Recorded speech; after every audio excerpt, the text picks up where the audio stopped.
자, 올해가 2026년 하고도 이제 3월 22일입니다. 돌이켜보면 지금으로부터 6년 전이죠. 2020년 3월에 코비드가, 우리가 흔히 코로나라고 부르기도 하는 그 코비드가 창궐해서 이 캐나다 전역에 이동이나 집회에 금지령이 떨어지고 저희들도 꽤 오랫동안 함께 예배를 모여서 드리지 못했던 기억이 있습니다. 그 코비드, 코로나 시기가 거의 2, 3년 정도를 지속했습니다. 돌이켜보면 꽤 벌써 시간이 흘렀지만 굉장히 두렵고 또 힘든 시기였습니다.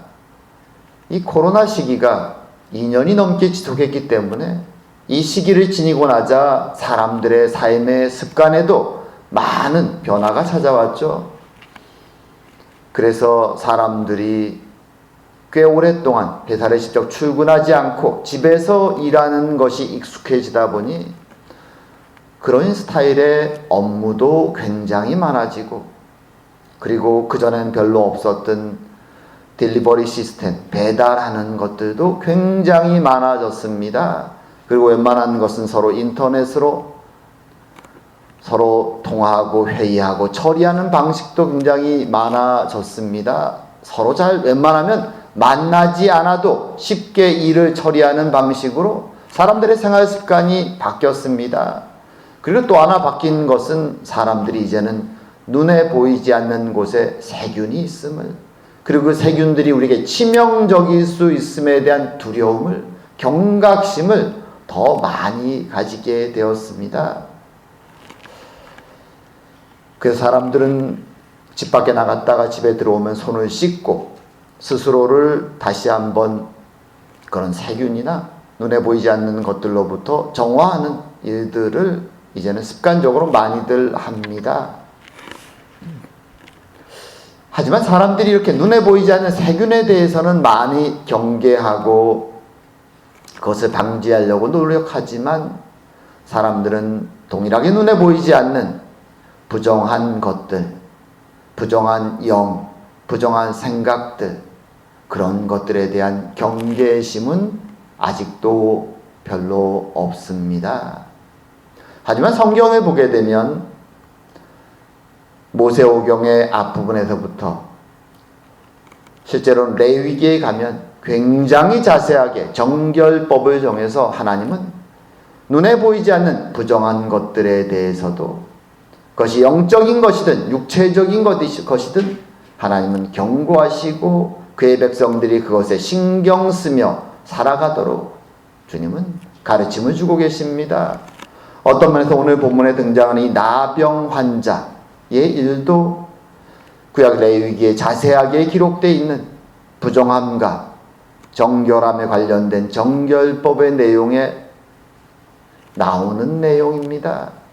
그래서 오늘 본문을 다루면서 우리는 하나님이 왜 이처럼 정결법을 통하여 나병 환자에 대해서 특별히 2장에 걸쳐서 길게 말씀하셨고, 그것이 오늘 본문에 등장하는 이 사건과 어떤 관계가 있는지, 예수님이 자신을 찾아온 나병 환자를 치료하시는 사건이 단순히 한 명의 환자를 치료하는 것 이상의 어떤 메시지를 담고 있는지 우리가 한번 살펴보고 나누고자 합니다.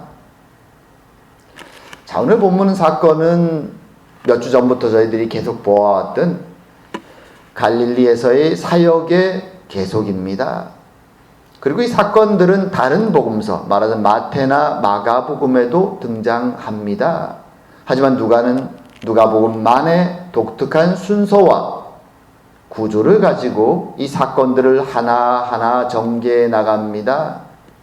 갈릴리에 와서 여러 가지 사건들이 있지만 의도적으로 나사렛에서의 어떤 면에서 가족과 같았던 그 나사렛 사람들의 배척함, 그것을 가장 먼저 소개하고, 가버나움에서의 기적과 이적을 기록함과 동시에 그들의 잘못된 예수님을 향한 의도를 또 보여줍니다.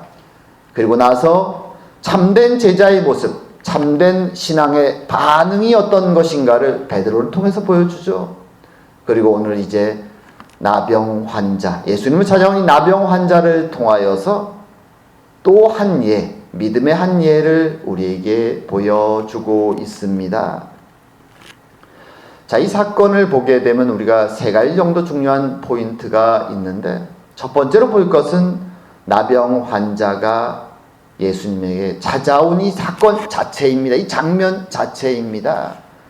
이 장면 자체가 가지고 있는 의미가 굉장히 큽니다. 이것을 제대로 이해하기 위해서는 이스라엘에서 이 나병이라는 것이 갖고 있는 의미를 알아야 됩니다. 사실 이 나병 환자는 지금 이 장면에 예수님 앞에 나올 수 없는 자입니다. 이 장면에 사실 나타나면 안 되는 자입니다. 그럼에도 불구하고 그는 그 모든 사람들의 시선을 뚫고 이 자리에 나와 예수님 앞에 무릎 꿇고 있는 것이죠. 이것이 그 자리에 있었던, 이 장면을 목격하고 있었던 이스라엘 사람들에게 어떤 의미인가? 그것을 먼저 살피면서 오늘 본문의 메시지를 보기 원합니다. 자, 이스라엘 유대인들이 쓰는 히브리어에서 나병이라고 번역되는 단어는 자라트라는 히브리어 단어입니다. 처음 등장하는 것은 레위기죠. 레위기 13장 14장에 가면 이 병에 대해서 아주 자세하게, 다른 어느 병보다도 가장 길게, 흔히 우리가 보면 너무 지루할 정도로 자세하게 이 병에 대한 설명을 합니다. 하지만 이 자라트라는 히브리어 단어는 사실 우리가 알고 있는 나병을 가리키는 단어가 아닙니다. 우리가 흔히 나병, 그럼 어떤 병을 생각합니까? 흔히 옛날 성경 번역에 따른 문둥병, 또는 요즘 단어로는 한센병, 이렇게 얘기하죠. 병이 심해지면 손마디가 떨어져 나가는 아주 중증의, 한때는 불치의 병이라 걸렸던 아주 무서운 병, 신체의 부분들이 마비되고 떨어져 나가는 그런 병을 우리는 연상합니다. 하지만 원래 히브리어에서의 이 단어, 자라트라는 단어는 중증 피부병을 가리키는 단어입니다. 단순히 나병만을 가리키는 것이 아니라 나병을 포함하는 다양한, 쉽게 치유될 수 없는 중증 피부병을 가리킬 때 이 단어를 씁니다. 하지만 이것이 헬라어로 번역되면서 레프라라는 단어로 번역이 됩니다. 레프라.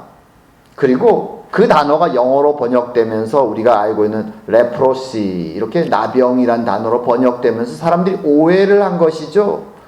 많은 종류의 중증 피부병 중에서 헬라어 번역할 때 마침 그 단어를 골랐기 때문에 이것이 우리가 오해하고 있는 것입니다. 하지만 이 병은 비록 문둥병만을 가리키는 것은 아니지만, 나병만을 가리키는 것은 아니지만, 이스라엘 안에서 굉장히 육적으로 뿐만 아니라 영적으로 심각한 의미를 지닙니다. 이 병에 걸리면, 이런 유의 병에 걸리면 이스라엘 사람들은 굉장히 심각하게 생각하고 그 병이 정말로 중증인가를 보기 위해서 일주일 정도를 격리합니다. 근데 격리가 끝났는데도 여전히 증상이 심할 때 그를 제사장에게 데려가죠. 그리고 제사장이 그를 진단하고 이것이 정말로 중증 피부병이다 라고 판단이 서면 이제 그 환자는 이렇게 행동을 해야 됩니다. 레위기 13장에 이렇게 말합니다.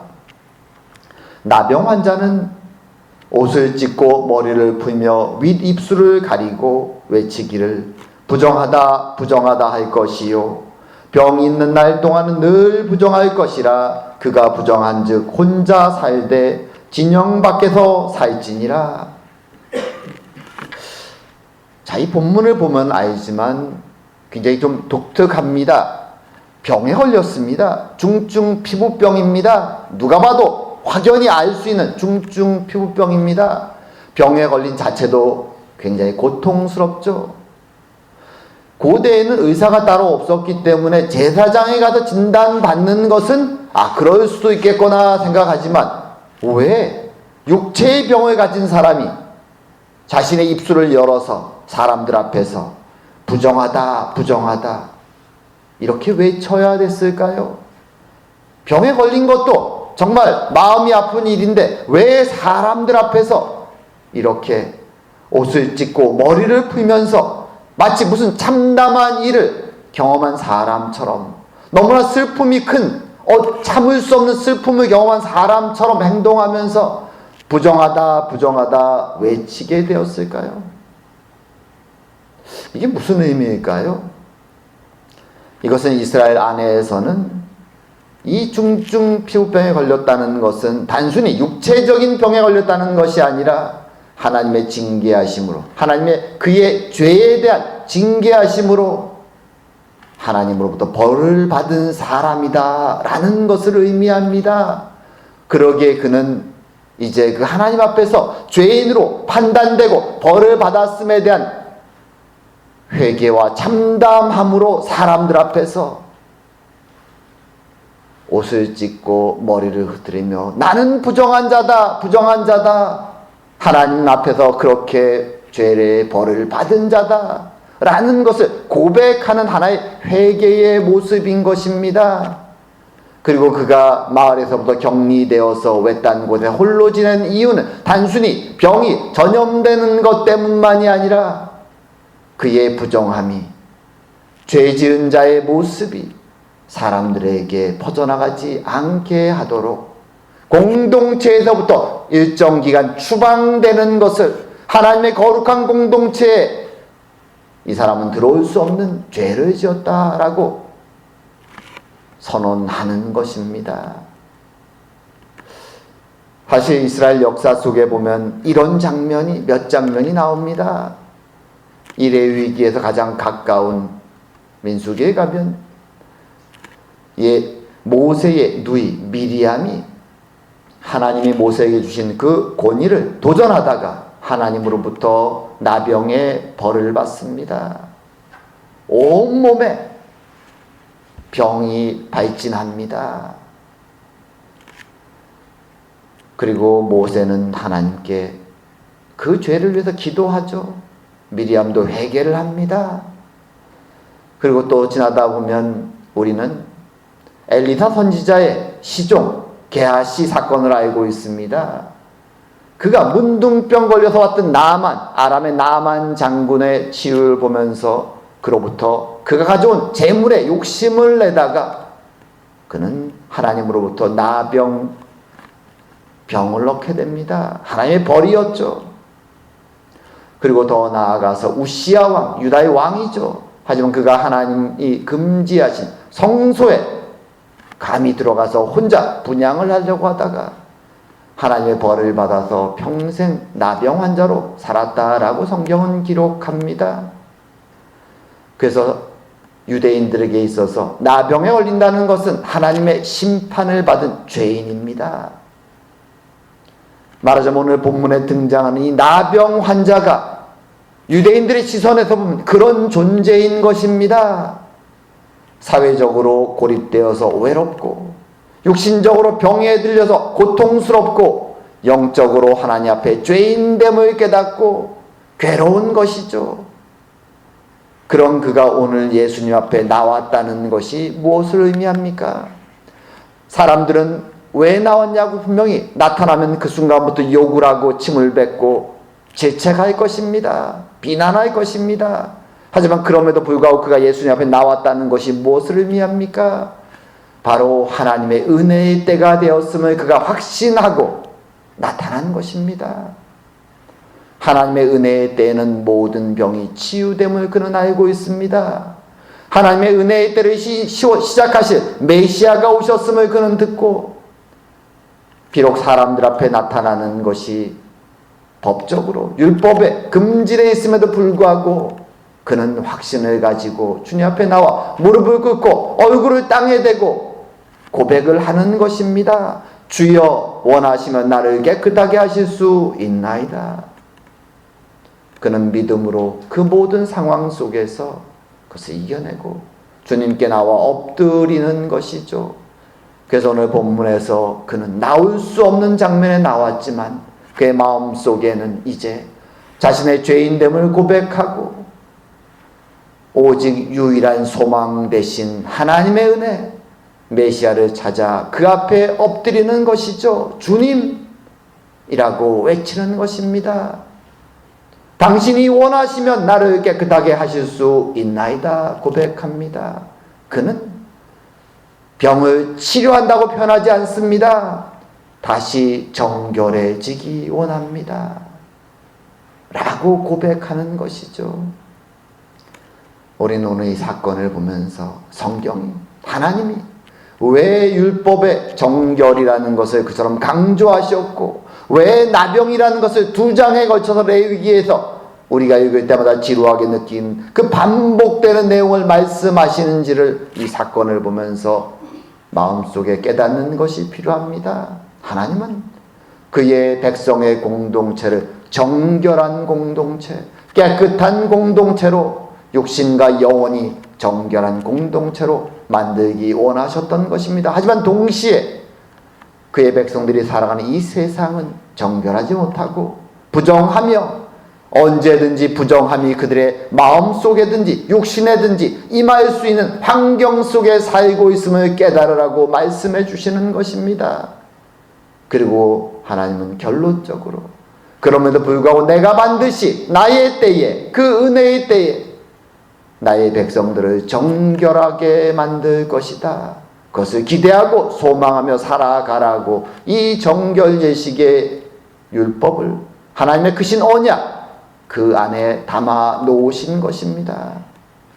내가 거룩하니 너희도 거룩할지라라고 말씀하신 그 약속에 이것이 담겨 있는 것입니다. 이 약속을 우리는 기억해야 되는 것이죠. 그리고 오늘 본문의 이 환자처럼 믿음으로 고백하며 살아가야 되는 것입니다. 두 번째로 우리가 이 본문에서 볼 것은 예수님의 반응입니다. 이렇게 그가 예수님 앞에 나왔을 때 주변 사람들은 비난하고 질책하고 왜 너가 여기 나왔냐고 손가락질할 때 주님은 이렇게 행동하십니다. 예수님께서 손을 내밀어 그에게 대시며 이르시되 내가 원하노니 깨끗함을 받으라 하신데 나병이 곧 떠나니라. 주님은 그에게 다가가서 손을 내밀어서 그를 터치하십니다. 유대율법을 보면, 정결법을 보면 이런 부정한 사람에게는 다가가도 안 되고 손을 대도 안 됩니다. 왜냐하면 그도 부정해지기 때문이죠. 하지만 예수님은 이 부정한 세상에서 부정한 우리들을 정결함으로 인도하시기 위해서 오신 것이 사명이셨습니다.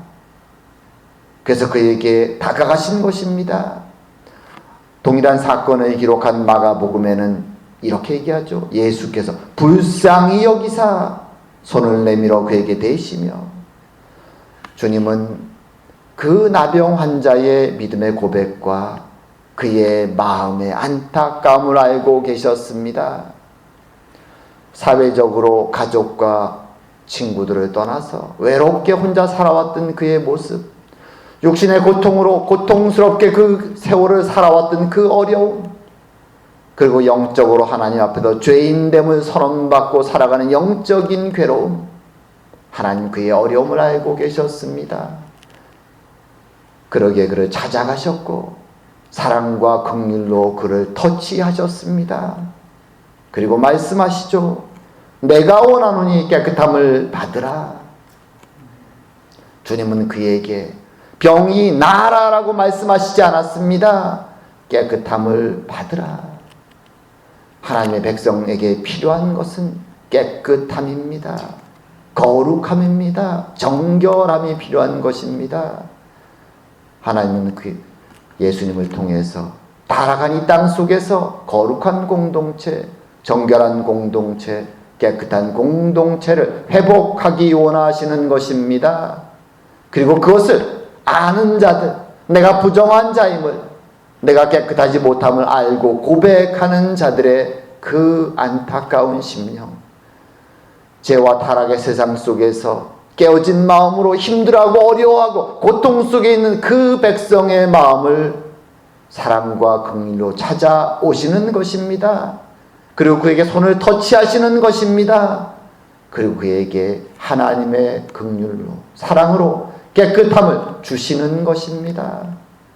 그것이 주님의 마음입니다. 이 나병 환자를 향한 마음이었고 동시에 우리를 향하신 주님의 마음입니다.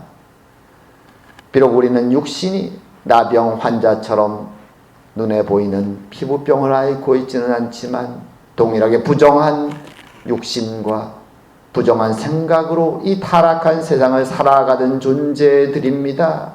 하지만 주님은 우리를 찾아오셨고 그의 십자가의 은혜로 주님은 우리를 찾아오셔서 손을 뻗으시고 터치하셨습니다.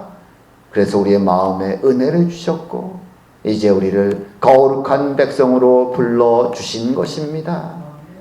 우리는 그 은혜 속에 지금 이 자리에 앉아 있음을 기억해야 되는 것입니다. 그리고 세 번째로 우리가 볼 것은 예수님의 명령입니다. 오늘 주님이 그렇게 말씀하시죠. 예수께서 그를 경고하실 때 아무에게도 이르지 말고 가서 제사장에게 내 몸을 보이고 또 내가 깨끗하게 됨으로 인하여 모세에게 명한 대로 예물을 드려 그들에게 입증하라. 자, 이 명령을 우리가 두 부분으로 볼 필요가 있습니다. 첫째는 아무에게도 가지 말고 제사장에게만 가라 라고 말하죠. 생각해 보십시오. 오랜 세월 이 환자는 고통 속에 살았습니다. 가족도 만나지 못하고 외롭게 살았습니다. 육신과 영혼이 고통 속에 있었습니다. 이제 근데 치유가 되었습니다. 얼마나 기쁩니까? 뛸듯이 외치고 가족들에게 가서 내가 나았다고 외치고 싶지 않겠습니까? 근데 왜 주님은 그에게 다른 아무에게도 말하지 말고 먼저 제사장에게 가라고 말하고 있는 것일까요? 종종 성경을 보면 특히 복음서를 보면 주님께서 치유 사건이 있은 다음에 그들에게 잠잠히 제사장에 가라라고 말씀하신 장면이 나옵니다. 이것은 우리가 앞에서 갈릴리의 첫 번째 사건 나사렛이나 또는 가버나움에서의 경험들을 통해서 기적을 봤을 때, 이적을 발견했을 때 사람들이 어떤 반응을 보이는가를 잘 알고 있습니다. 오병이어의 사건이 있었을 때도 그렇죠. 사람들은 이 놀라운 하나님의 은혜 앞에서 이제 하나님의 은혜의 때가 왔다는 그 사인으로서 드러나는 이런 치유의 사건들 앞에서 하나님의 때가 왔음을 생각하고 감사하고 순종하는 것이 아니라 기적이라는 능력이란 눈에 보이는 것을 바라보고 그것이 나에게 어떻게 이득이 될 것인가 많은 초점을 맞추는 것입니다. 사람들은 그 유혹에 이끌려서 소동하고 난리를 치고 주님께 몰려올 것을 주님은 알고 계셨습니다. 주님이 원하시는 것은 그런 것이 아니죠. 하나님의 때가 되었음을 사람들이 깨닫고 믿음으로 그 때에 나와 회개하고 하나님의 나라를 준비하는 것인데 사람들은 그렇게 행동하지 않죠. 그래서 주님은 주님의 십자가의 때가 올 때까지 만경우 사람들에게 잠잠하도록 요구하셨습니다. 오늘도 주님은 그렇게 요구하시는 것이죠. 사람들이 가는 것이 아니라 모세의 율법이 정한 그 규례에 따라서 제사장에 가서 너희 몸을 보이라고 말씀하시는 것입니다. 그리고 이것을 통하여 종교 지도자들에게 주님의 메시지를 주시는 것입니다. 하나님의 때가 임했음을 깨달으라고 종교 지도자들에게 먼저 보여주시는 것이죠. 그리고 율법의 순서에 따라 주님은 모든 일을 지금 진행하고 계시는 것입니다. 때로 우리가 그렇게 생각할 때가 있죠. 예수님이 오셨으니까 구약의 율법은 다 소용없어. 쉽게 구약을 무시하고 신약 말씀만을 붙잡고 의지하는 경우들이 있습니다.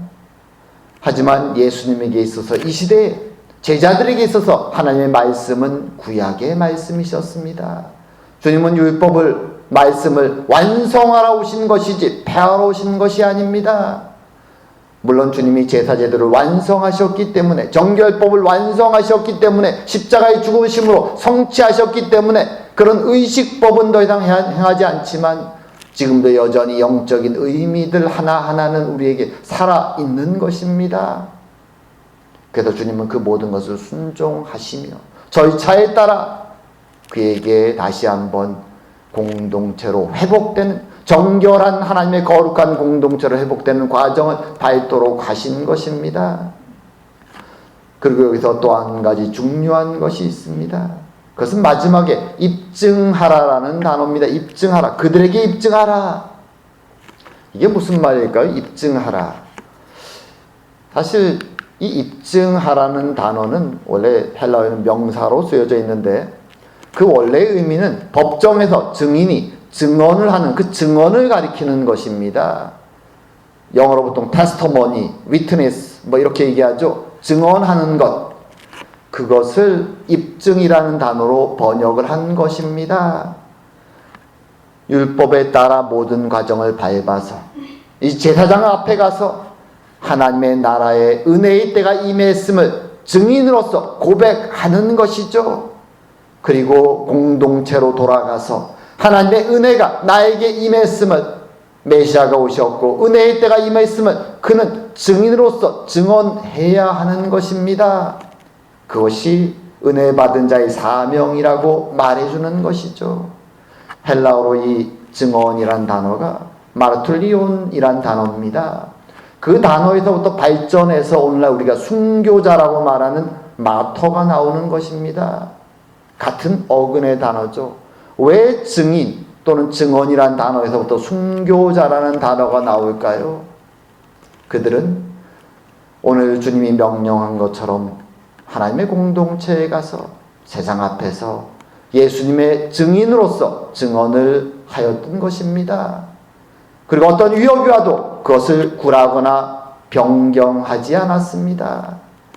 그때 그들에게 찾아온 것이 순교의 죽음이었습니다. 그래서 그렇게 죽음이 와도 두려움 없이 증인으로 살았던 사람들을 순교자, 마터라고 불렀던 것이죠. 정확한 원래의 의미는 그들은 증언자로 살다, 죽었다라는 것입니다. 증인으로서. 주님은 이제 은혜 받은 자들, 오늘 이 첫 번째로는 나병 환자에게, 치료원 받은 그에게 말하는 것이죠. 이제 하나님의 말씀에 따라 돌아가 먼저는 종교 지도자들, 제사장들에게 하나님의 때가 임했음을 증언하라. 그리고 돌아가 공동체로 돌아가 하나님의 증인으로 증언하며 살라고 그에게 요구하시는 것입니다. 이것이 은혜 받은 자에게 주님이 그리고 하나님이 요구하시는 모습입니다. 동시에 오늘 이 자리에 있는 우리들에게 주님이 요구하시는 동일한 요구인 것입니다. 우리는 부정한 자에서 하나님의 십자가의 은혜로 이제 정결한 자들, 거룩한 백성이 된 사람들입니다. 그리고 함께 모여 하나님의 거룩한 공동체를 이루고 있습니다. 저는 우리가 삶의 모습 속에서 이제는 은혜 받은 자의 증인으로서 증언을 남기며 우리의 말과 행동을 통해 살아가기를 요구하시는 것입니다. 우리는 이것을 기억해야 합니다. 이제 말씀을 맺을까 합니다. 오늘 본문에는 나병 환자가 등장합니다. 사회적으로, 육신적으로, 영적으로 고통 속에 살아왔던 그가 이제 하나님의 은혜의 때가 왔음을 확신하며 주님 앞에 나와 무릎을 꿇고 얼굴을 땅에 대고 주님의 은혜를 이제 깨끗하게 해주시기를, 은혜의 때에 징표를 보여주기를 간구합니다. 주님은 그의 영혼의 고통을 아셨고 그에게 사랑과 긍휼로 깨끗함을 받으라라고 선언해 주셨습니다. 그의 육신에 친히 손을 대시고 그를 정결케 하셨습니다. 그리고 이제 그를 다시 절차에 따라 제사장들과 공동체로 돌려보내시며 그들에게 증언하라고 명령하셨습니다. 하나님의 은혜의 때가 왔음을 증언하는 것입니다. 그리고 이 시대를 살아가는 동일한 은혜를 입은 우리들에게도 말씀하십니다. 우리의 삶 속에서, 공동체 안에서 서로 사랑하고 격려하며 하나님의 은혜의 증인으로 살아가기를 요구하시는 것입니다. 때로 이것은 도전이고 쉽지 않습니다. 그럼에도 불구하고 주의 은혜로 말미암아 우리가 서로 사랑하고 격려하며 주의 증인으로 주님 오실 그날까지 살다 주님 만나는 그 은혜를 경험하는 저와 여러분 다 되기를 주의 이름으로 축원드립니다. 기도드리겠습니다. 사랑과 은혜의 하나님 아버지, 오늘도 귀한 말씀을 통하여 나병 환자에게 임한 그 은혜를 다시 한번 살펴보게 하시니 감사드립니다. 비록 긴 시간 고통 속에 살아왔지만 주의 은혜의 때를 경험하고 그 소망이 성취되는 것을 경험하는 은혜를 경험한 이 나병 환자에게 주님이 하셨던 명령을 우리도 동일하게 받게 하시니 감사드립니다. 부정한 세상 속에서 부정한 자로 살다 이제 거룩한 하나님의 공동체로 거룩한 백성으로 불러주신 그 은혜, 우리를 찾아오셔서 우리 영혼에 터치하시고 이제 깨끗함을 받으라고 말씀하셨던 그 은혜로 말미암아 우리가 지금 이 자리에 있음을 주님 고백합니다. 우리 영혼에 담대함을 주시고 이 세상 속에서 우리 공동체 안에 서로를 바라보고 우리의 은혜를 고백하고 증언하며 사랑하며 그렇게 하나님의 영광을 드러내며 살아가는 저희가 다 될 수 있도록 주님 축복하여 주시옵소서. 오늘도 함께 하심을 감사드리오며 모든 말씀 예수님 이름으로 기도드립니다. 아멘.